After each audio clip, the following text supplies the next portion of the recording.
presented by Dano's Seasoning. Yum yum, get you some.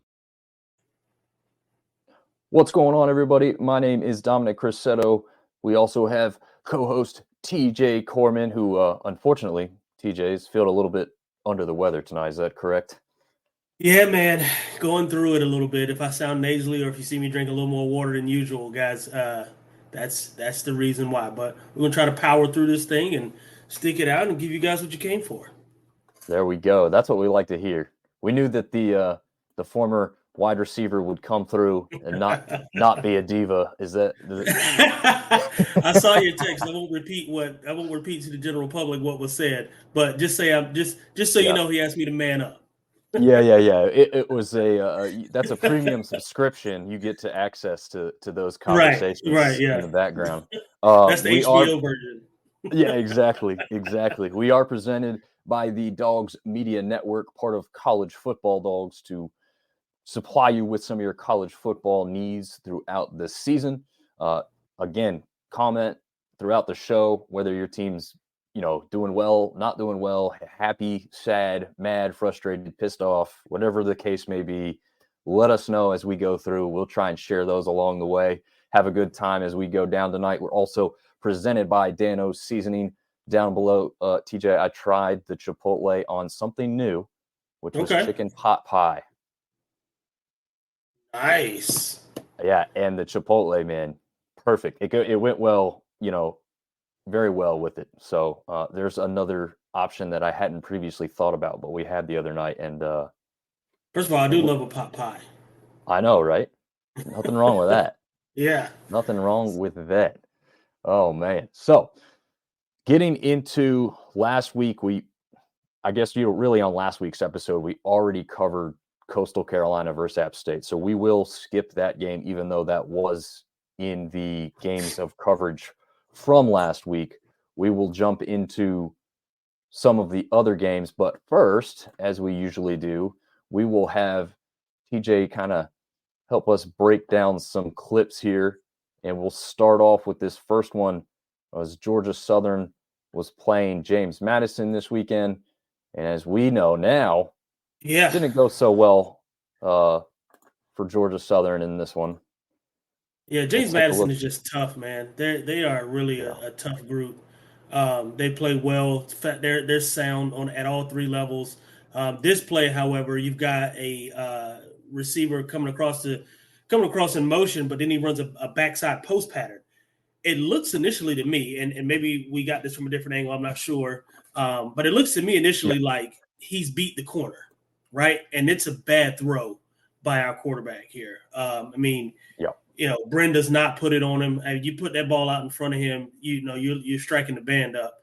But, you get here, inside release, corner's playing outside leverage. He's already given them the inside go here, and the ball is, he's beat by 2 steps. Yeah, and this is the part that pisses me off. 23, you didn't make a play, okay? You did not make a play. As a receiver, okay, that just rubs me wrong entirely. Don't get up, act like you did something great when it was a bad throw. But that's a personal thing. I've got some DB friends that that say they have to celebrate it regardless. But no, like I said, if he leads him to the middle of the field or to the pylon, like I said, they're making reservations for 6. But great route, great play design, especially motion that side coming back across his face. But Bren needs to put that ball out there on him, let him run under it. Yeah, and quickly, as I mentioned that we would talk about too, ultimately it probably doesn't change a massive outcome on the game. But do you think that going into halftime, it possibly being 17-7 changes the rest of the game a little bit? As you said, JMU was pretty dominant all the way around anyways, but what are your thoughts as a former player who has more insight onto maybe what that could have done psychologically into both teams' heads, really? Yeah, so for me, I think it definitely kind of messes with the momentum, right? Going into a half or going into any game really like that. When you have a chance to score and you don't, it does something negative to the morale, right? And I remember back when we were playing against Kansas my freshman year, we fumbled going into the end zone on the 1-yard line. that changed the entire trajectory of the game. And albeit, we're playing against Kansas, not very many people gave us a shot to win anyway. That was back when Aqib Talib was on Kansas' team. Okay. And nobody really gave us a shot to win that game, but we were driving down the field, right? And similar situation with Georgia Southern here. Now, obviously, JMU's they're not Kansas, or at that time Kansas. However, right. You get that kind of momentum and you're driving down the field like that. It's a real showstopper when you have a wide open touchdown and you just miss it. So yes, it certainly affects the psyche for the rest of the game. Hard to get it back too. Yeah, there's no doubt about that. And you do not want to be chasing points against that James Madison team right now. Definitely not something you want to get into. This next clip comes from Marshall versus Georgia State. And this one was with Georgia State on offense going down. Essentially running 2-minute drill as we had kind of talked about, and I'll run it back so you can talk about this one a little further too. Yeah, I don't understand. So you've got man free, obviously, is what this looks like. Everybody's locked up, and you've got a free safety. He's covered the middle part of the field, basically playing a robber position. The amount of cushion that safety, I think either safety or nickel cornerback is given this slot receiver is insane. Quarterback basically just has it's pitch and catch. It's 7-on-7 at this point, and he's in no position at all. He's backpedaling, already being 10 yards deep at the snap, and he's backpedaling. So, this had 6 written all over it. Great blocking upfield by a wide receiver, and it never stood a chance. I don't understand, and I think I told you this before we went on. I don't understand if you have a free safety that's robbing, why are you playing that deep? Look, that's 10 yards worth of cushion that he's already given up, and he backpedals 2 steps at the snap of the ball. So he's given up 12 yards before the ball's even snapped. So I just don't understand. I don't understand the psyche. I don't know what made him think that he could come up and make a play that quickly.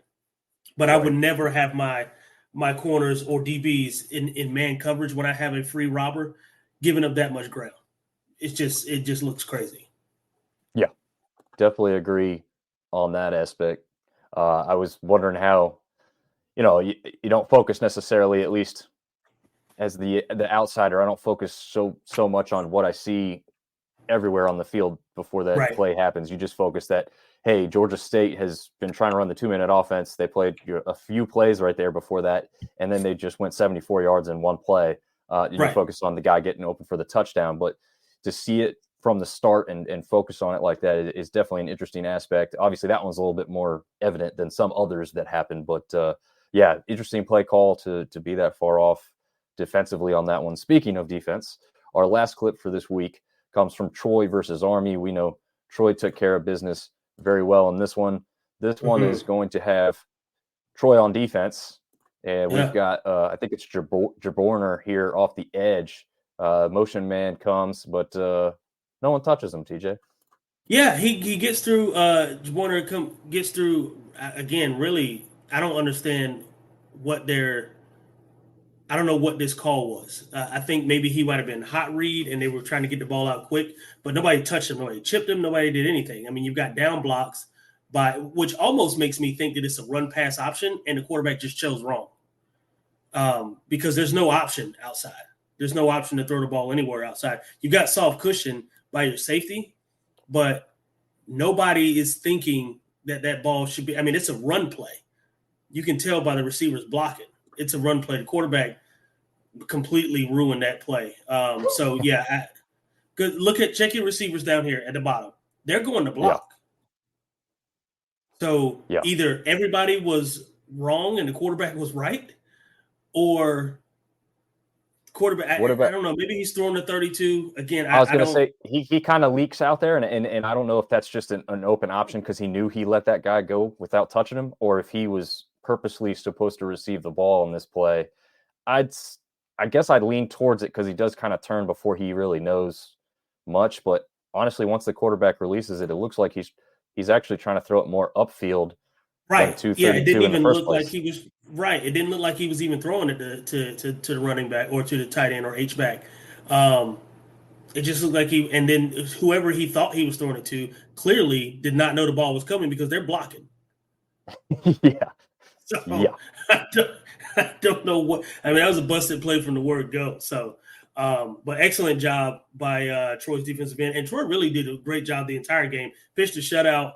They look good on defense, which they have all year, and they have historically, or at least in the past several years, looked good on defense. But they really showed up against Army 19-0, and really represented the Sun Belt Conference well.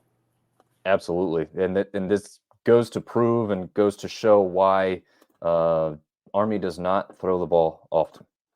Yeah, well, and they need to change that, man. Listen, this isn't high school anymore. You got to get more sophisticated in the way. And I get it. There's a way to do things, and we do it traditional way, and all. Some things have got to change, because that is not the answer. No, you got to think that it would help recruiting. Although, I mean, what we know the real reason that most of these guys go to the service academies is not for the sport they're playing, right? But right, exactly. In general, you could get some better athletes if you ran a little bit more exciting style of football. Some guys who are on the cusp of saying, maybe I'll go to this school where I have to try a little harder to be in a certain position, or I could go to Army where they've kind of promised me that I'll be on the field right away. Right. But I don't really want to play that slow triple option style offense. So, yeah, very interesting that, some of those things haven't changed much over the years. And I'm sure a lot of that's history and tradition being a strong indicator of what they're going to try and run. But hey, we've seen what it's done for Georgia Southern. And speaking of Georgia Southern, we will touch on that shellacking they took up there in Harrisonburg versus JMU. And, Bryn didn't have a good game. He wasn't completely awful. No, it wasn't really terrible. Yeah, it's an indicator, like we were talking about earlier, more of James Madison's defense. Front seven, it's just, I mean, in general, they're good. Their secondary is very good. I was going to say they're good at all three levels. True. I think it's the front seven where you just focus because they are so strong. So that's where they have other teams get into trouble and everything else. Anything real specific stand out in this game, kind of besides the fact that they were just pretty much dominant from first whistle to the last one? Yeah, no, they really were. Like I said, JMU's defense, they jumped out on them early, got them flustered. A couple bad throws by Bryn. I mean, a couple interceptions, not uncommon, right? We've seen him throw some interceptions in the past. He's got a habit of turning the ball over. I was very impressed with, I think his name's Surratt from JMU, their wide receiver. I mean, he had over 100 receiving yards on 5 catches. So it's big plays. I mean, he's averaging a first down every touch. So, I mean, I think that was awesome in terms of standing out. But, yeah, they were just too much. Yeah, they had too much for Georgia Southern. JMU's really good.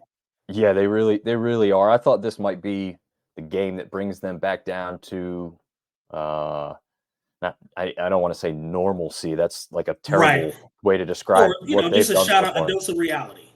Exactly. Yes. They're playing their first, we've talked about Virginia not being a strong opponent so far. So I thought this might be one of their first real strong opponents of the season as Georgia Southern comes in, at that time as a 4-1 record. And besides a bunch of turnovers that they probably shouldn't have had up in Wisconsin, been very competitive and very good in most of their games thus far this season. But man, you want to say a little bit was Georgia Southern didn't have their best game, but that's pretty obvious. But the other obvious thing about that is they didn't have their best game because JMU didn't allow them to. So it's not just that they played bad. It's that they weren't allowed to play good either. So you have to give full credit to the Dukes as they continue to roll on, now 6-0 on the young season. And that takes us to the other shellacking, which is great because the other team in this one wasn't in our conference anyway. So take it away, Troy. 19-0 shutout up there in West Point. The game was certainly closer last year when it was down in Troy, Alabama. But this year they had to travel up, play in some not great conditions. Probably why that 19 points is all Troy got, because they have been putting up a lot of points so far this year in most other games. But Did you get the chance to see much of this one, TJ? I saw a little bit of it. I was watching a couple different games, and I've my setup at home. I've got a couple different TVs going. I've got different things happening. But I tell you what, I was impressed by Barber. 138 receiving yards. He didn't manage to get in the end zone. They didn't have to score a lot of points, but he was really, really big. Like I said, I mean, anytime you get receivers that have 4 and 5 catches and they're in triple digits, they're making those are called impact plays. Those are big, game-changing, field-changing type of plays. And even if it results in 3 points, if your defense is doing as well as Troy's was, then sometimes that's all you need, right? Just to flip the field, just to get your kicker in good field goal. Now, obviously, you want those to turn into points, which I think Troy needed to do a better job of finishing. But Army's no slouch on defense either. So putting up 19 points is no small feat against Army. I just think Troy was too much for them defensively. And we talked about Army's offense. It's outdated. They need to, we need to do something a little different if we're Army. Again, I get it, tradition, all that sounds great, but if we're talking about winning and playing games that matter, it's time to revamp how we're doing things. Georgia Tech did it. So, and you see how well they're doing now. That's true. Yeah, I mean, you got to think that their fan base is not. I guess I would say they are diehard in the sense that like they'll always be Army, right? I mean, and they have to be, right? Yeah, exactly, right. I mean, that's just what you're ingrained with. But you would think there would be a lot more excitement when they go on the road to play people. They already kind of travel well, although I'm not going to really say that's travel because they just have so many people stationed around the country that. In the Army or had someone that they know that was, and so that's why they show up so often. But you would think that would be multiplied if they can do something a little bit more exciting on the field. So, yeah, for Army, it is what it is. They look like they usually do, I guess, really. And Troy Troy looked fantastic. We had Vidal go back for over 100 yards, get back on pace there as one of the best running backs in the country.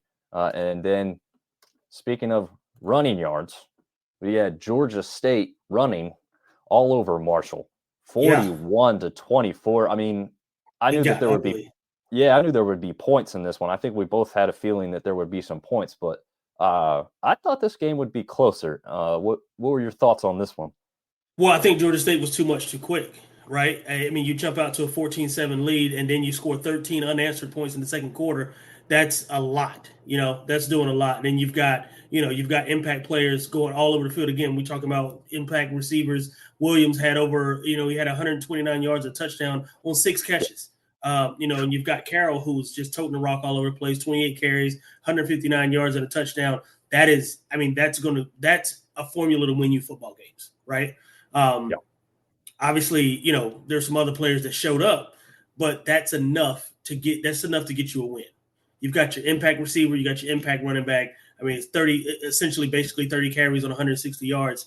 That will win football games. So, and that's what happened. And everybody took a turn for Georgia State on offense, making a play. Those are the two highlighted because they led the game in yards, but Georgia State really had their way. And shout out to Sean Elliott and those guys down there. They're really turning that program around and doing a lot better than I predicted them to be doing this year. Yeah, absolutely. I mean, I think if you're in Atlanta and you're a good football team, people will start showing up. It doesn't matter the level. You could be you could be a high school team down there in Atlanta. People will show up if you're winning on the field. So, as everyone says, winning cures everything. What also helps is that Granger didn't have actually a huge game passing statistically, right? 21 of 31, 234, just 1 touchdown. However, added 62 yards on the ground with 2 touchdowns.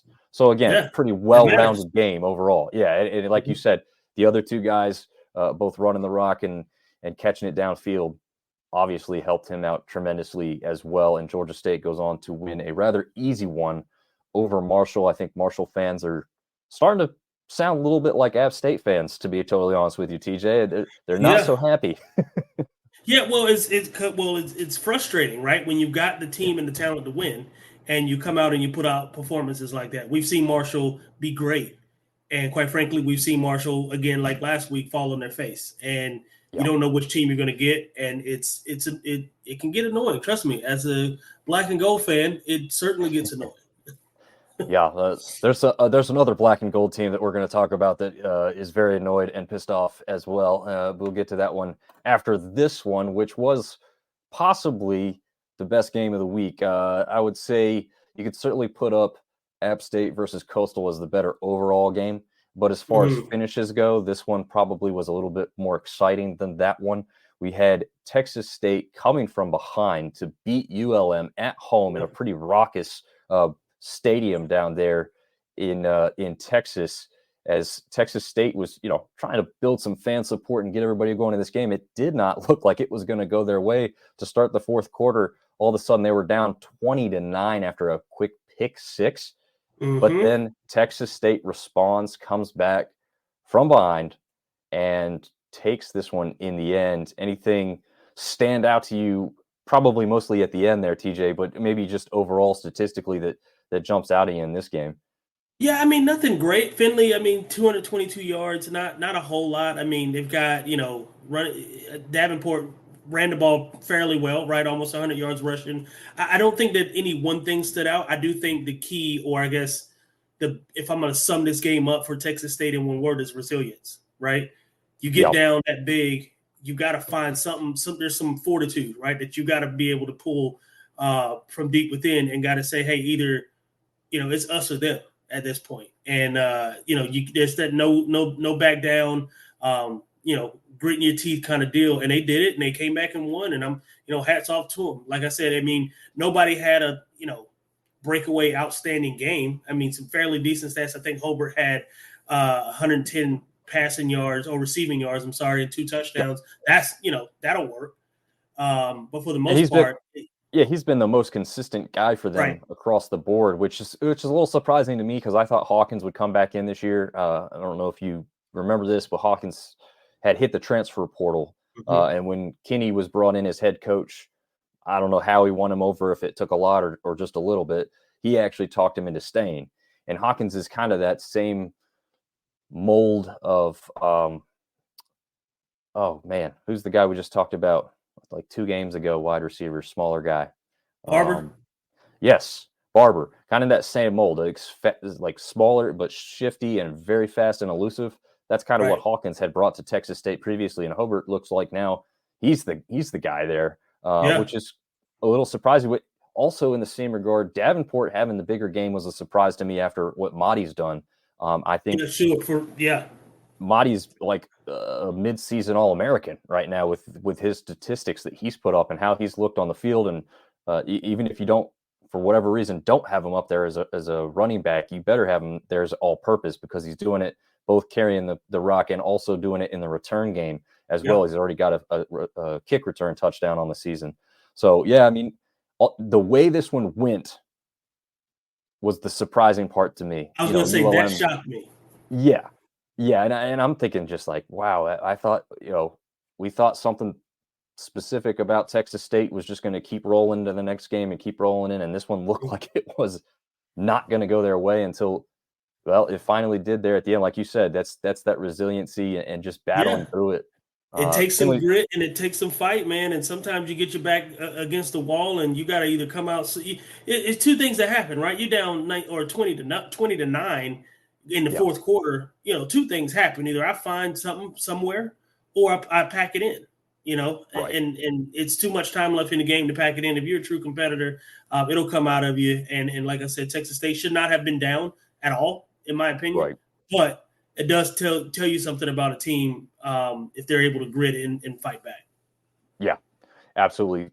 Well, a team that didn't fight back last night's shellacking. Another shellacking. I think I already used that word. So, we'll just run it back up the flagpole a second time. Right. But holy cow. How much of this one did you watch? And if it wasn't much, I don't blame you, because it didn't seem to keep a lot of people interested for very long, it was a blowout well before halftime. So what'd you think of this game overall? Yeah, I watched the first quarter and I thought, this could run away real quick.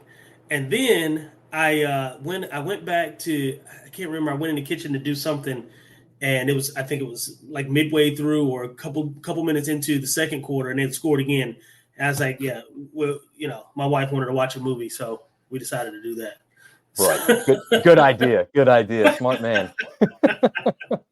Yeah, this was a runaway in all areas. I mean, Bradley had 319 passing yards. Over 100 rushing yards, over 100 receiving yard receiver, 4 touchdowns for Webb. I mean, that's insane. Yeah, so insane. I'm playing a little college fantasy football for I think the first time ever, and guess who started Webb this week? Thank you very much. Look at you! Look at you! I don't think anybody else even has to go the rest of the week. I probably already won the week with just his performance right there. What's funny about college fantasy football is like everybody has a great chance every single week because there's 100+ teams, so you always have somebody who's going to be available. Always somebody who's going to be hot. And then there's also the reverse of that, which is a superstar player who just has a down week. So like it doesn't matter what your rosters consist of. You can have a bunch of G5 players or P5 players, and it's a lot more fun, I'll say, than pro football, fantasy football, because it's the playing field has never been more level. If people are interested, there's plenty of places that are now running college fantasy football. I don't know. I just have a lot more fun with it because I feel like I stand a chance every single week because my roster can change drastically from one week to the next. So highly recommend for those that have ever thought about it or want to try it out with some friends or family. It's a good time. But yeah, I was recording with the Monarchist last night when TJ left me solo with the team here. That's in bad shape, man. Yeah, well, we still. I took some notes. I asked TJ to share some thoughts and opinions so that we could put those on there, and I was sure to share his notes and thoughts and feelings on that. So, if any of you are interested in ODU sports or athletics, the Monarchists put on one heck of a podcast, and obviously featuring there in the Norfolk area of ODU. They also do a lot of stuff around the community as well. If you give them a follow, just to keep up with what they're doing and how they're doing it. An impressive group of guys, and we were happy to be invited on the show. Like we said, unfortunately, TJ probably thought better of it with how he felt and made the smart decision. But obviously, we were also disappointed that he couldn't be there for that recording. But if you're interested, go check it out. I still shared some of his thoughts in that podcast, and you can find that one in audio-only version pretty much anywhere you stream your podcast. That one, I believe, that one brings us to the end of kind of the recaps from mostly last week, obviously that weird Tuesday night game, but we also have a game Thursday night, tomorrow night, between James Madison and Marshall, and we will start to touch on some of those games right after our break from our presenting sponsor, Dano's Seasoning. Yum, yum, get you some. Yum, yum, get you some.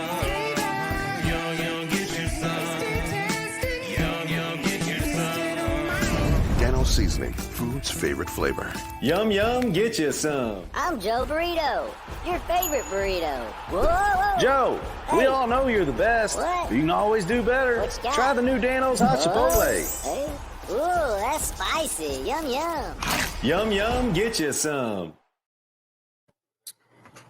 As mentioned. Those are guys. Yeah, as mentioned, the Chipotle, I think that's probably my favorite. I won't lie. I think that one's it. They got a spicy one, which is obviously spicy. The Chipotle is a nice mix between spice and just flavor. I guess the spicy has definitely got a little bit more of a kick to it. But definitely recommend the Chipotle as probably my top option that I've had from them so far. So getting into tomorrow night's action first, James Madison, a perfect 6-0. Up against a Marshall team that's dropped their last 2 games here after starting the season 4-0.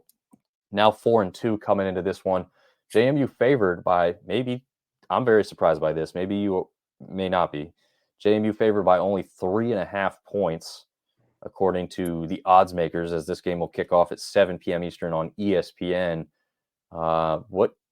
What do you find interesting about that spread, if anything, TJ? Maybe you agree with it. Maybe I don't know what I'm talking about, but I just find it a little surprising. I mean, based on the way JMU's play, you think the spread would be a little bit higher. I do think that I think they're giving Marshall some respect and calling last week kind of an aberration of what we've seen Marshall to be, right? Marshall is a good football team. They dropped one against NC State barely. We did not expect, Marshall to have as bad a game against Georgia State as they did. Right. It was what it was. These kinds of things happen. I think they're giving them their respect, but I feel kind of how you do. I think James Madison may run away with this, I think, by 10 plus. I mean, personally, I just think James Madison is just, they're obviously the best football team in Virginia right now. Yes. And I just think that they're too good on defense at every single level. Every guy plays their position. They do their job, in the words of Bill Belichick, and they don't turn the ball over, right? When you've got your defense playing hard, you can rush the passer with 4, right? You can drop 8 or 7 in coverage, and you don't turn the ball over. That's a recipe for winning every week. Yeah. And that's what they've done every week. They're 6-0, 3-0 in conference. So I don't see this week being any different. They're strong up front. And we've only talked about their defense. Their offensive line is super prolific. They're running the ball anytime they want to. So and they've got 6'3", 6'4" guys that play receiver on the edge. They're really good everywhere. And I think their day is coming. I hate that they're not going to be bowl eligible. Yeah. Yeah, that's definitely disappointing. Like you said, 3-0 in conference already, and it doesn't matter what they do from here, unfortunately for them.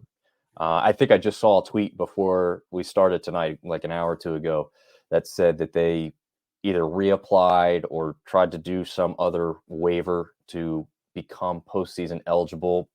Already I think denied. It's so messed up, man. They should, because they're really good, and this could be great. It could be great for the conference, which obviously you and I were going to support the Sun Belt no matter what.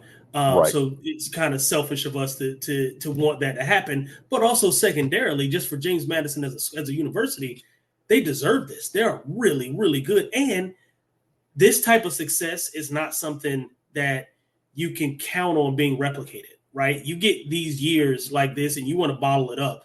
I know, again, going back to my playing days, we were blessed to have Richie Williams, and then that transitioned right into Armani Edwards. And so we kind of caught lightning in a bottle for like 4 years in a row.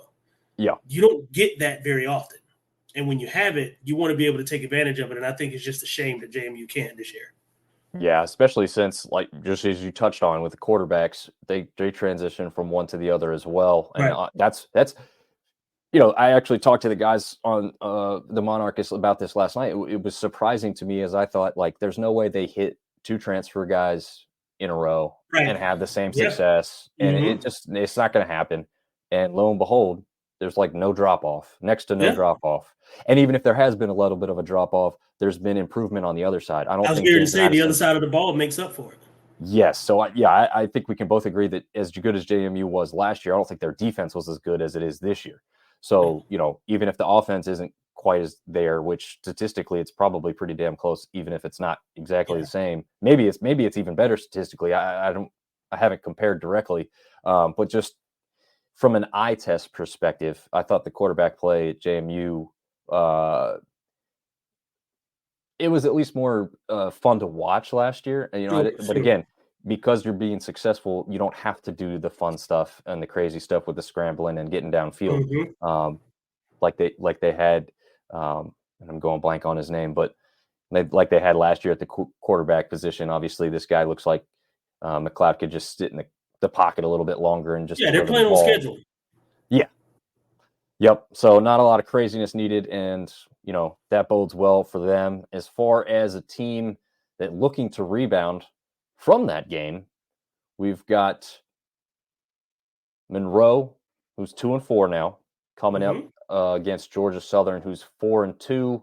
That one a 2:00 kick on ESPN2. As we roll through some highlights from that Texas State ULM game we talked about earlier, actually mostly just focusing on the end of this game here. But What do you think? So ULM has kind of surprised, I think, the both of us with not necessarily their win total. I don't think the 2-4 record shocks us in any way, but maybe how they've gotten there certainly has surprised me. What do you think about this game going in, especially after what Georgia Southern had done or had seen last week from James Madison?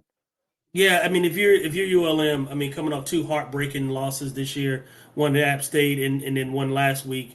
I mean, it's one of those things where you kind of want to have.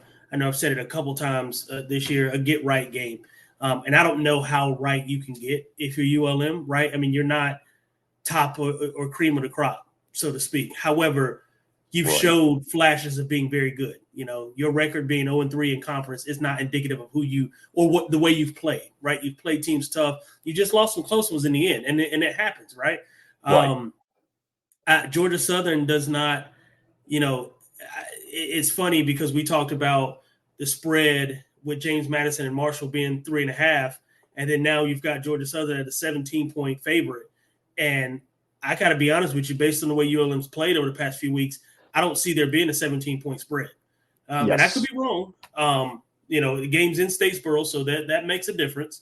It is a little bit warm. But, again, Louisiana is not cold. So, you know, I just 17 points just seems like a lot, you know, I agree depending on the ULM team that you get. So, you want to get right if you're ULM. I'll tell you this. I don't have ULM winning this. I just don't see it being a 17-point spread. I think I can fully agree with you on that one. ULM doesn't jump out at you defensively, but, I mean, look what they just did against a Texas State offense that put up all kinds of points against Baylor previously. I mean, Texas State offense has been mostly consistent and certainly has a lot of weapons with a lot of speed at every position on the field, including the quarterback position, right? I mean, we know TJ Finley, it's not really known as a scrambler, but he can run. He can run, and he's a big guy too. He's like Cam Newton when he's running with the ball. You're not going to just tackle that dude easy. He ain't sliding down too often, I don't think. No. But I mean, this ULM team is just fighting all season long. They probably should have beat our App State Mountaineers in that one. We escaped with one hell of a long field goal. They could have very easily won this game versus Texas State. And I mean, was the game just the other week that they were in as well that kind of surprised me. So, yeah, I don't know how they put a 17-point spread on this one. I mean, we know Georgia Southern can score the football with that new spread option or air raid attack that, you know, Helton has brought to them there. But they were shut down last week, and I think it's going to take a little bit of time to kind of get them back rolling. I could see them putting up more points than last week, but it's not hard to do when you only scored 13 and they only had one of those touchdowns. So, I just think that this one's a little bit surprising in that regard, maybe. But I guess ultimately we'll see. Early afternoon kick, and should be, I think, yet again another good one there down there in Statesboro, as you said. Next up, we've got Coastal Carolina versus Arkansas State. That one in Jonesboro, Arkansas. So Coastal beats App State this past week. Well, I guess it was a week and a half ago now at this point, or whatever it was. Weird Tuesday. But. Yeah, the Tuesday games, man, I'm okay with some Thursdays. Even Wednesdays, like, kind of okay, just because it feels like at that point, by Wednesday night when a game is played, you're over halfway through the week. It kind of feels like, okay, whatever. Right. Tuesday just feels weird because it's like, part of me is like, I want to drink a beer while I'm watching this game. But then there's part of me is like, it's Tuesday, bro. What are you doing? I can tell you, having been in Boone for this game, there was still a lot of beer drinking being done. I'm sure there was. There was. I don't know how many people can afford to take off a Wednesday at work, but it seemed like there were some people that were going to have to after what I saw from some of the ones in the crowd. But hey, I mean, you know, packed house Tuesday night. That's not easy to be done by anybody in the country, let alone a G5 team in little old Boone, North Carolina. So again, A+ to our fan base overall for coming out and packing the house like that on a Tuesday. Good. Unfortunately, they let them down because Coastal took advantage. You know, after suffering 2 losses to start the conference play. They got a big rebound win. Now we see Jalen Rayner and Arkansas State, after they've had essentially a bye week at this point. Coastal, a 10-point favorite. Do you expect it to maybe the opposite of the other game where you expect it to be a little more in this one, actually? Or is that pretty fair with how Coastal was before this big outburst finally came here against App State last week? Yeah, I think they're on par with that. I think you get up for certain teams, right? And they got up for App State. There's some history there, obviously, going back to, some years prior. I don't think they go out and beat the snot out of Arkansas State. They will win. I do think that they'll win. I think 10 points is fair. But I don't think that they come out and do an offensive explosion the way that they did against us. I think they just got up for us, right? And that happens. Right. We should have been up. I say App State should have been up for them as well. However, it's in the past. I don't want to get mad all over again. I'm not going to do that to myself. But that you have those kinds of games, right? You have those kinds of games where there's an opponent that you just really, really despise, and you play your tail off. It doesn't mean that you won't play well against Arkansas State. I just don't see it being the first quarter dominance that it was in Boone. Right. Yeah. I mean, maybe if Arkansas State was coming off like 3 straight games and they were beat up, maybe you think like that's when Coastal jumps on them, right? They've got the fresh legs. They feel confident and comfortable after this big win. But that's kind of the opposite of what we're seeing here. We're likely seeing a pretty well-rested Arkansas State team who's watched a lot of film here recently to correct the wrongs and improve their game a lot more, with a quarterback who has had some youth and inexperience, but has come along pretty well until he's played some of the better defenses. Coastal Carolina is not necessarily one of the better defenses here in the conference as of yet. Obviously put up just enough to take care of App State, but I mean, they didn't blow me away defensively with what they were doing. They still allowed big gashes. Obviously that last play right there that we've just seen here on film now, and obviously the one for Tucker that was gonna put App State into at least field goal position, if not a very likely touchdown after how that drive started until that fumble came. But I think this is a close game too. I don't know about 10 points. I mean, as far as a betting odd is concerned, I can understand why they keep it kind of realistic there to kind of get some interest in the betting lines. But I'm taking Coastal by probably just more than 10, but not a lot more. Probably more like 13 or 14. Yeah. Okay. Yeah, something like that, but not a lot more. Just because I think, like I said, Arkansas State having some time off to kind of recuperate and fix some stuff, I think that's going to play to their advantage. Also, being at home there in Jonesboro, with what essentially is going to be a big brand and big team coming in for them to try and take advantage of and get a win over after a little bit of a disappointing start to the season. We can just stay right on these highlights here. It's our next game up. Well, really at the same time on NFL Network is App State taking on Old Dominion. Both teams 3-3 coming into this one. App favored by 6.5 points right now. Do you think that's fair? Do you think what we've seen here on film plays a role into some certain aspect where they, do something miraculous and like have a shutout or like, keep ODU really off the scoreboard, or what do you think might happen in this one? I'm definitely not calling for a shutout. I do think you would hope, right? You would hope, and this is maybe the former player in me, or still maybe partially wants to be a player in me, saying that when you come off a loss the way that you came off of one, that a part of you is like, what the hell with this? Let's put this team away. Let's get them out of here early. They don't belong on the field with us. We say that. ODU has been playing great throughout the season. However, from a talent perspective, anyone in their right mind knows that, we're a little bit more talented than they are. That said, talent doesn't matter when you're not executing properly. And also, we've got to get to a space where our coach is calling plays that put us in positions to win games, not just be in them. Right? Yes. We're playing too conservative. I mean, running the ball on 3rd and 7, 3rd and 8 is insane to me. It drives me up the wall. First down, zone read left, zone read right. And I'm like, Coach, come on, man. I get it. You're an offensive line guy. You want to dominate the line of scrimmage. Yeah. However, we've got dogs out there that can catch the ball. We've got some route runners. Stroman's great on the outside. We've got plenty of guys that can really, really fly down the field. And we've got some running backs that we can use in the pass game. Yeah. So we need to do that. And we need to make our offense. And again, it's probably too far down the line to start getting crazy exotic with how we switch things up. But some variations in the way that we do the things that we do, I think can definitely help us move. Right now, we're super predictable. I mean, we're the Dallas Cowboys right now. Run the ball on first and second down. How do you know that so well, TJ? How do you know that they look a lot like the Dallas Cowboys? I only watch every game. No big deal, right? It's crazy. I'm watching my two favorite teams, Cowboys and App State.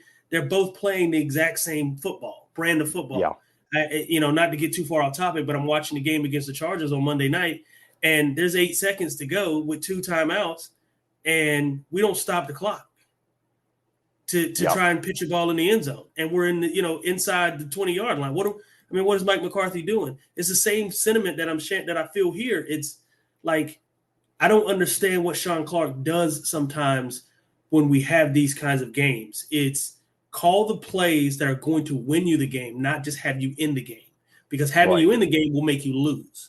So anyway, I'm going to get off that soapbox, but we've got to find a way to be more productive offensively and limit the big plays defensively. Yeah, no, I totally agree with that. And as we kind of covered on the Monarchist show, it's funny that you mentioned Stroman. That was the name I pulled out first from the wide receiver core as well. Not that he's the leading receiver, because he's not. But I think talent-wise, he's, you know what I mean? Yes, and I think you even had mentioned it when you mentioned his name, is like, when you need a play, he's kind of that guy. I mean, we saw it at UNC. I mentioned the exact play. I think it was a 4th down. If it wasn't a 4th down, it was a long 3rd down. But it was the play. It looked like it was frankly going over his head. And I guess 6'4", 6'5", whatever he is, he reaches over and makes that miraculous grab.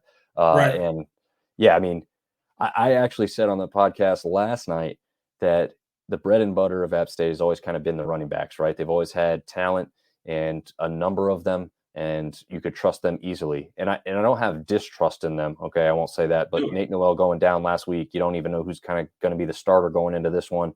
But more than one guy's going to touch the ball anyway. So I actually said last night that I think this is one of the most trustworthy wide receiver cores we've had in a while. Right. Agreed. And we're not trusting them. Right. And like when Aguilar's throwing passes downfield, it's not like I used to be, where I'm like, I hope they make the catch. I'm expecting them to make the catch. And you know this too. There's been times where Aguilar's made the throw properly, but the wide receiver has dropped the pass. So it's not that they've been perfect, but I still expect them to make the play more often than I don't, which has not always been the case. Back when you guys played, I obviously expected that type of thing too, because you had 2 hell of a good quarterbacks throwing you guys the ball.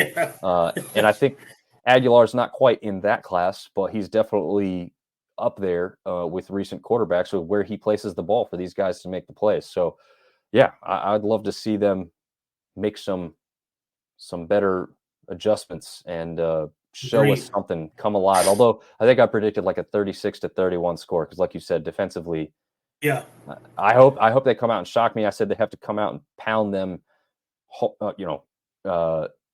into submission early defensively if they want to have like some jump on this game and really dominate. I don't know if we'll see that, but that's my hope.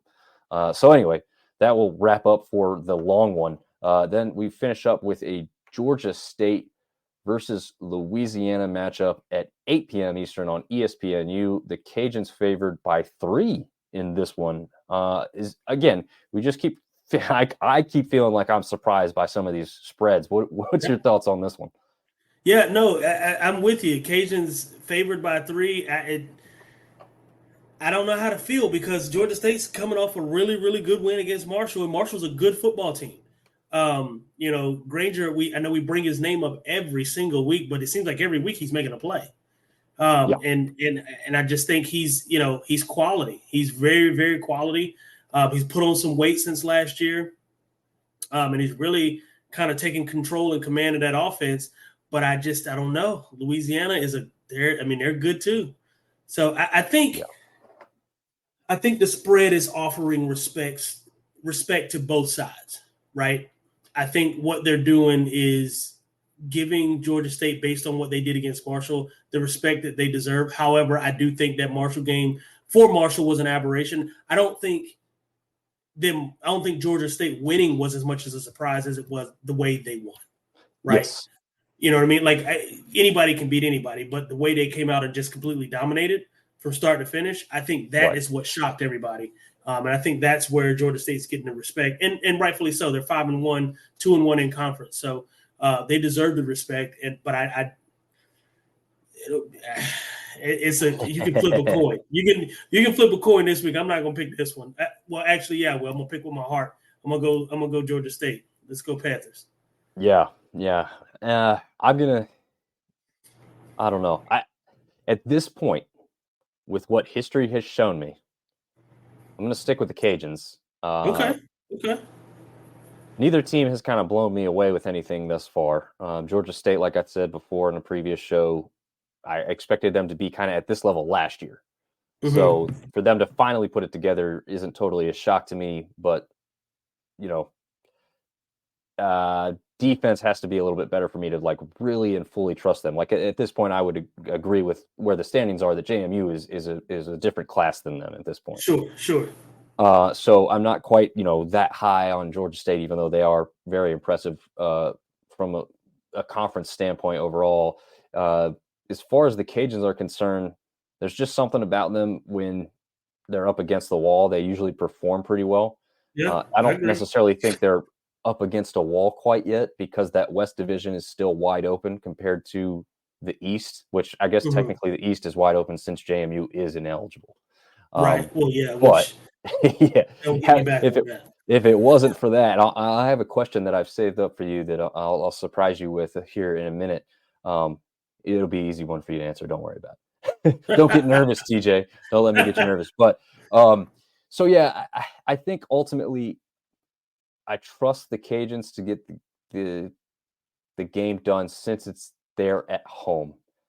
But I mean, I think Georgia State has the offense to take total control if they can score, just as we've seen last week with a couple scores by a couple different teams. If they get out to an early lead and the Cajuns are chasing the entire time, that doesn't bode well for that Cajuns offense. And Georgia State could definitely take that at that point. But if they start off struggling a little bit on the road for a long travel trip, I can see the Cajuns taking advantage and jumping out to a lead themselves, or at least establishing enough of a presence with some field goals and long sustained drives to kind of take Georgia State out of it a little bit and beat down that defense to try and get the W ultimately at home. But I mean, I don't disagree with a very small spread either direction. Honestly, it wouldn't have surprised me if they said Georgia State was favored by 3. But I was going to say I'm not shocked. I'm not going to be shocked with whoever wins this game. And the over/under is high too, 30 points each team. We'll see. Yeah, and I think you and I both said we checked out some of the Cajuns game against the Gophers up there in Minnesota. It was a pretty impressive showing overall. Absolutely, it was. Yeah, they come in with 2 losses, but I mean, it's not like they're 2 bad losses. So I was going to say they didn't lose to scrubs. That's for sure. No, definitely not. So that will do it for what we've got coming up. But I do want to have a question for you, and I'm going to bring up the standings as I say this now. So if you want to take a look at the standings as I pose this question, so you're ultimately prepared for this crazy off the wall question. It's not crazy or off the wall at all. So across the board in college football, the theme or change that seems to be coming to help most of these conferences, and most of them have been some of the conferences that have been kept out of the college football playoff. So I'm talking across the board, but I am including the Sun Belt in this as well. Okay. What are your thoughts on getting rid of divisions? So ultimately at the end of the year, you have the 2 best teams matching up in a conference championship game versus an East-West setup as we currently have in the Sun Belt. And the reason I'm going to ask that, to give you a little bit further time to think, is maybe this year is a little different because James Madison will ultimately be out. So even if they're undefeated, it doesn't play a factor. But let's just say that anybody in the East is undefeated. and that undefeated team, beat the other team in the East to only have one. So I'll just use, just as an example, I'll just use the top two teams right now. So James Madison stays undefeated, and Georgia State only loss in the conference or only loss all season comes to James Madison. Meanwhile, in the West, everyone's got 2 losses or more. And now we're looking at a situation maybe where you're looking at a New Year's Six possibility for JMU if they stay undefeated. So they have to win, right? But now JMU, when they're battling other teams that are also possibly undefeated or a one-loss team to, a highly ranked team, so they're kind of neck and neck considered for whatever reason. Now they're playing a 2-loss team in a championship game. They're not going to gain ground, whereas they played that one-loss team a second time. What are your thoughts on that? I'm talking too long now. Yeah, no. I like it. I like the idea of letting the best teams line up and play, right? I've always been a proponent of letting the guys, letting the players on the field determine who gets what. And, I know that I think the ACC is divided up the same way. The SEC East almost never gets, outside of maybe Georgia, sometimes Florida, Tennessee is spotty here every now and again, but they almost never get love because there's no Alabama, there's no LSU, there's no Mississippi State, over there. So, in my opinion, I think, like you, let the best two teams, and if we get a repeat, then we get a repeat. It just is what it is. Everybody deserves a mulligan. It's hard to beat a good team twice, right? So I think we benefit from finding out who the true winner of that conference is. Because another thing that can happen when you have a 2-loss team playing a 1-loss team is the 2-loss team has really not a whole lot to lose. Because even if they win and they're that conference champion, they know that they don't have a chance in hell at going to a college football playoff with 2 losses. Or New Year's Six in all likelihood at this or point. New Year's Six in all likelihood. Yeah. So, it's one of those things to me where I think we benefit as a whole from college football by just lining the boys up and letting them play. Yeah. Yeah, I think that is my argument as well, because and by the way, ACC this year has no divisions. So they've already gone to this. So, oh, really? Okay. Yeah. So that'll be interesting because of how it could play out with UNC and Florida State. I was just getting ready to say Carolina and Florida State. That could be very interesting. Yeah, because they do not line up against each other in the regular season. So in that regard, there'll be no rematch possible. So it could be 2 undefeated teams at that point, which would be one hell of an ACC championship. I'm here for it. Yeah, we might have to make a trek to Charlotte for that one for some special coverage. I wouldn't be mad about it. I'll be cheering for Florida State, but okay, that's fair. Yeah, I mean, I guess my biggest argument is if you want your conference to go to the next level, you have to start making New Year's Six. I thought this would be the year that Sunbelt would do it. I'm not saying it's impossible, but it's already a little bit more unlikely with what we've got out there in some other teams in the G5, looking the way they do. And that's why I'm mad about James Madison, because I personally think James Madison is as good or better than Tulane. Yes. So I don't see. I mean, and Tulane will probably end up getting that New Year's Six bowl. Usually, it's the Cotton Bowl that they let a G5 school play a P5. However, I think James Madison will put up a better fight than Tulane would. Yeah, I agree with that. I think they'd be, even if they don't win it, like you said. I mean, it's going to be a game. No one should question that at this point. Well, I don't care whether you love or hate JMU. They're going to be in every football game they play. I mean, maybe sans 2 or 3 teams at the top of college football right now. I think they'd even compete with a USC after what they went through. They faced a pretty good Notre Dame defense. Front. Right. Yeah. Exactly. Think about not to cut you off, I apologize, but think about App State versus Penn State a couple years back, App State and Tennessee a couple years back. I mean, we've had some G5 success, right? Yes. We didn't necessarily win those games, but you didn't walk away from your television thinking, damn, that App State team sucked. I feel like that would be the same sentiment being shared about JMU, because I think they're that good. Yeah. Yeah. And I think that's where you think about what we're trying to do, right? We're covering the Sun Belt because we think it can get to a certain level, and there's an Right. excitement and people that care.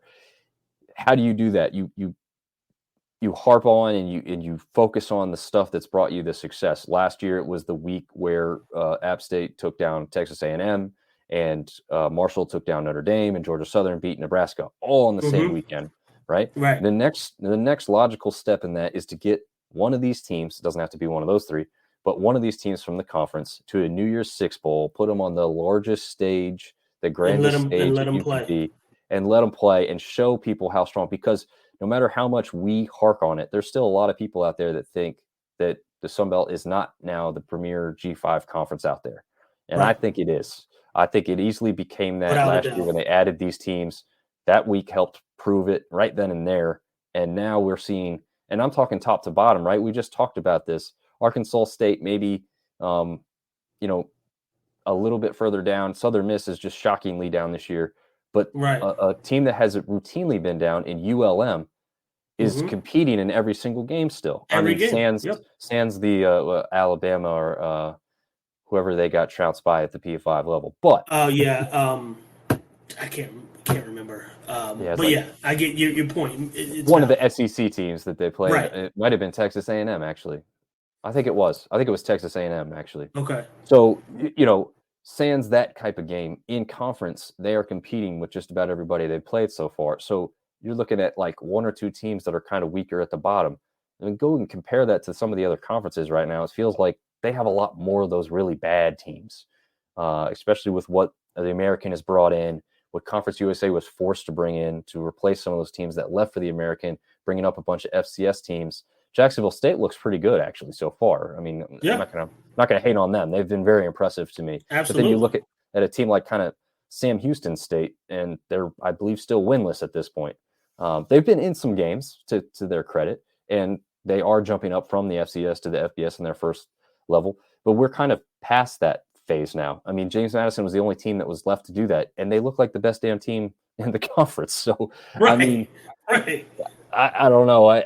As much as I dislike JMU and the Dukes overall for past history and the fact that they wear purple, I have to give credit where credit is due and say I am disappointed that they're not possibly eligible for something, because as much as everyone hates to admit this, them being good and showing the rest of the country how good they are still helps all the rest of the teams. Especially, it's the big picture. It's the big picture.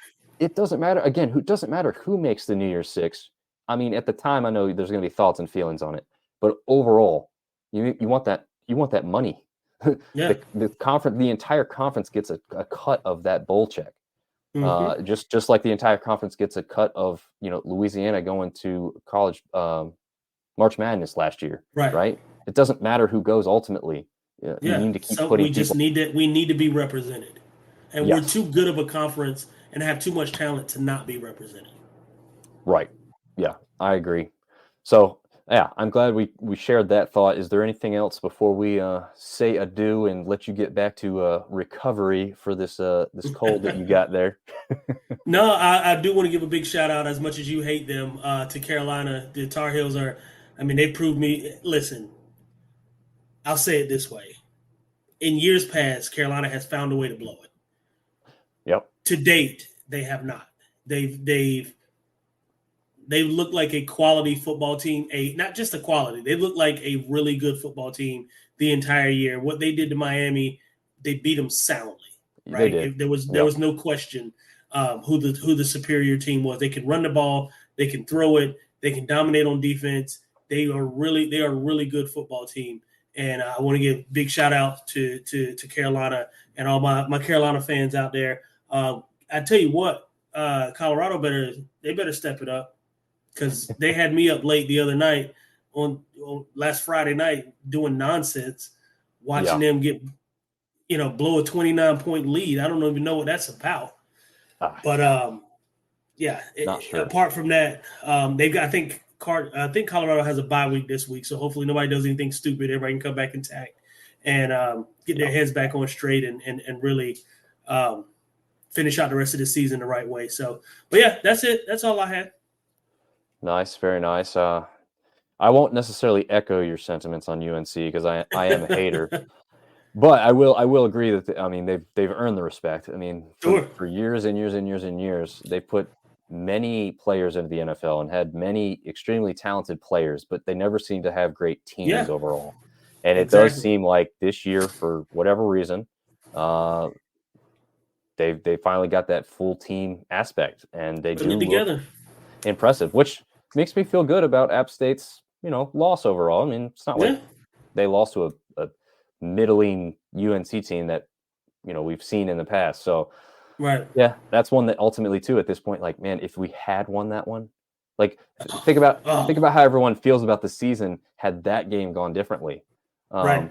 Even with some of these losses, I think everyone feels different, right? The Sean Clark stuff doesn't get as loud or as vocal. Yeah, you're still disappointed in a loss to Coastal, but if you had beaten a ranked team and a team that was otherwise undefeated, I mean, you're not going to be hearing the fan base like we do now. So that's pretty unfortunate. 100%. And that's me included in that fan base.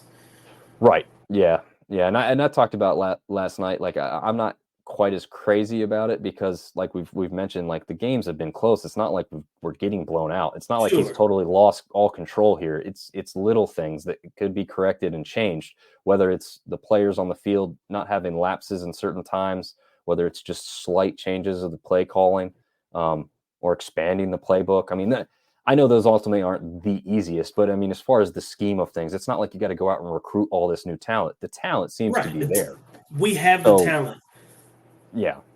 And there's quite a few teams in the Sun Belt really that have some talent. I mean, we just talked about ODU. They've got one of the best linebackers in all of college football, Jason Henderson. We touched on this last night. He's got 92 or 93 total tackles on the season already. Yeah, insane. Yeah.